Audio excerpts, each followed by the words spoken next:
16 years ago, a name echoed across South Africa that still carries deep emotional weight and powerful memories to this day.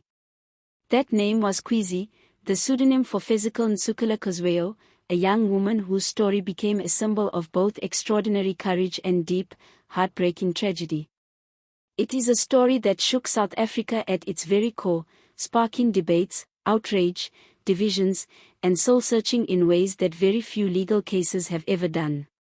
In 2005, Khwezi stepped into the public light with immense bravery when she accused then-Deputy President Jacob Zuma, one of the most powerful political figures in the country at the time, of raping her.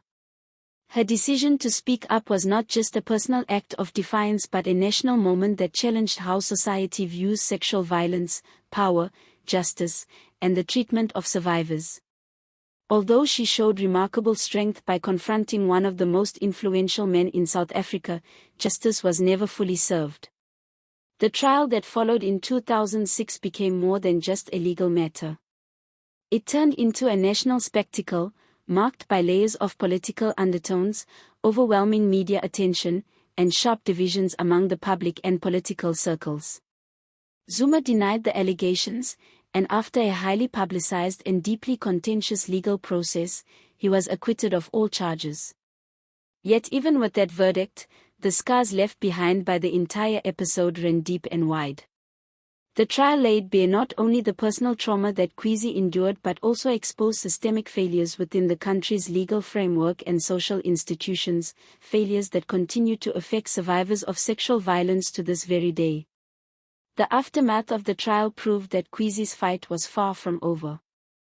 After bravely facing the court system and public scrutiny, she continued to endure harsh treatment and suffered in the court of public opinion.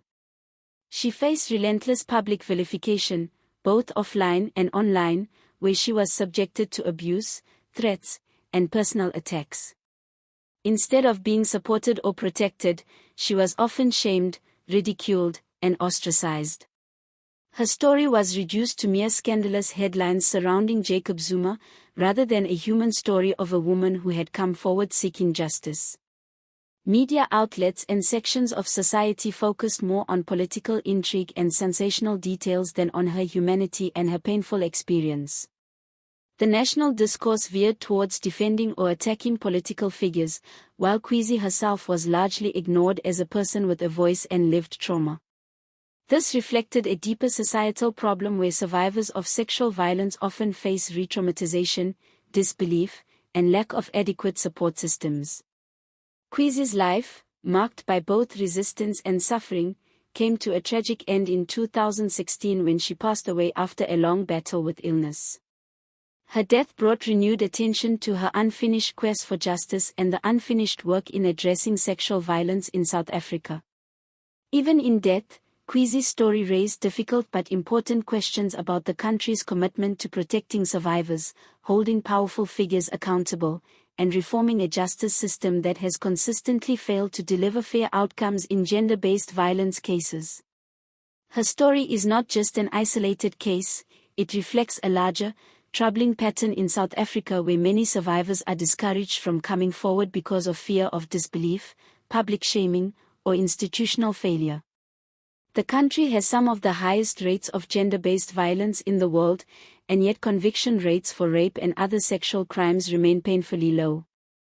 Khwezi's story became a rallying cry for activists, human rights defenders, and gender justice advocates who continue to highlight her case as an example of why systemic reform is urgent and necessary. Her name has since been invoked in protests, campaigns, and public demonstrations demanding an end to gender-based violence and better protection for survivors. While South Africa has made some legislative progress in strengthening laws related to sexual offences, implementation and cultural attitudes remain significant barriers. Many survivors still face obstacles when reporting crimes, seeking justice, or even receiving basic social support and counseling services. The legal procedures remain complex and often re-traumatizing, and societal stigma continues to silence many. Khwezi's ordeal highlighted the intersection of power, patriarchy, and justice, showing how powerful individuals can often escape accountability while survivors are left to deal with the consequences alone. Her struggle has inspired generations of young people, feminists, activists, and ordinary citizens to push for change, ensuring that her story is not forgotten or buried under political narratives.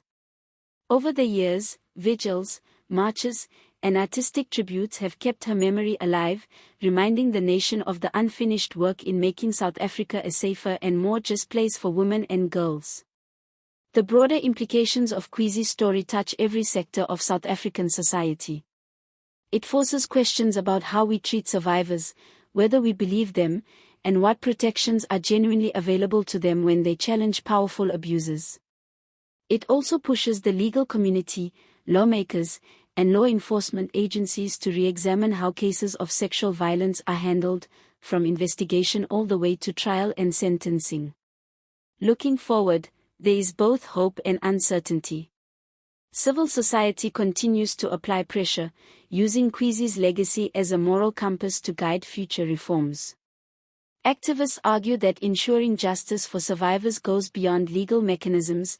It involves transforming social attitudes, improving education around consent and gender rights, and creating an environment where survivors feel safe and supported at every level.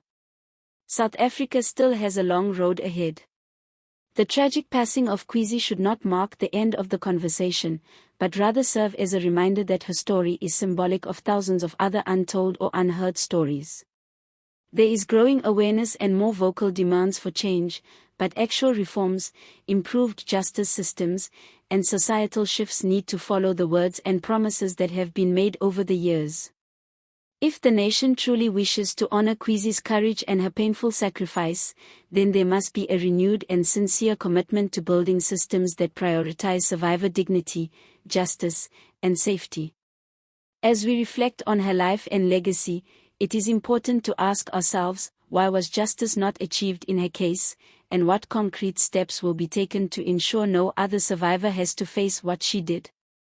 These questions are not only for policymakers and legal experts, they are for all of us as citizens who form the society survivors must live in. This story remains as relevant as ever, and Khwezi's voice, though silenced, still echoes as a powerful call to action for a better, fairer, and more compassionate South Africa. If you found this video informative, make sure to subscribe to the channel so you never miss an update. I'd also love to hear your thoughts in the comments. What do you think needs to change to better protect survivors of sexual violence in South Africa? Let's discuss it down below. Her story continues to echo in every corner of South Africa, reminding us that the fight against gender-based violence is far from over and that true justice demands unwavering courage from both society and its institutions.